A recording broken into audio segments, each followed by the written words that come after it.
kana bitang na-scam na ka. Tapos karon mang-scam na pud ka. Ikaw na po'y mamiktima, ikaw na po'y mang-scam sa na-scam.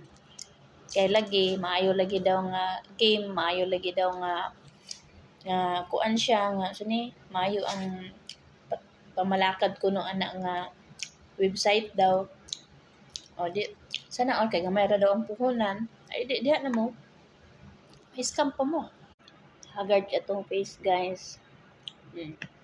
Pag Thursday gani, pag weekend gani, haggard ang mga face. Kay subsob mo sa trabaho. So, count pa. Tos ni siya. Subutan na to. Kanang litos nga shredded. Yung bulag mayonnaise. Pabawag mayonnaise. Amor na siya. No. So, itong dinner. Minsan lang mag-dinner.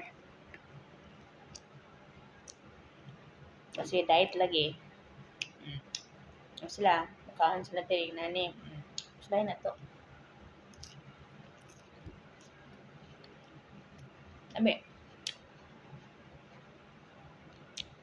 Dami ang ilang litos dili kay naay pagkagamay nga tamis siya nga kuan.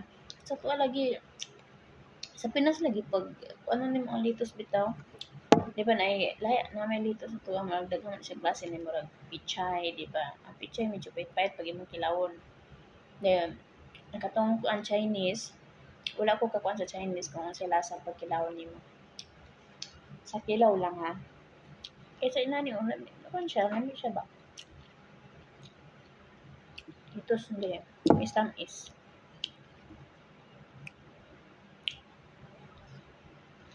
Diba? Muni healthy kay fresh kayo ba?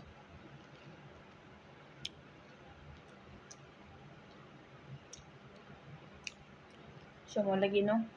Ang gobyerno sa Pinas wala mayo jud nga ano.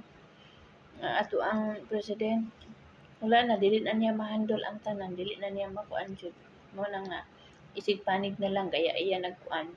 Ganina gahiring sa Blue Ribbon, wala sila, di ba? Di karon ang naapoy isa ka dito nga Tulpo Brothers ilang gimove sa karong Lunes sa 8 gimove nila, di ba? Muna unsa na po kay may tabo na po gimove na po ilahan na sila na po yung mag-blue committee hearing na po sila. Blue Ribbon hearing sa ano.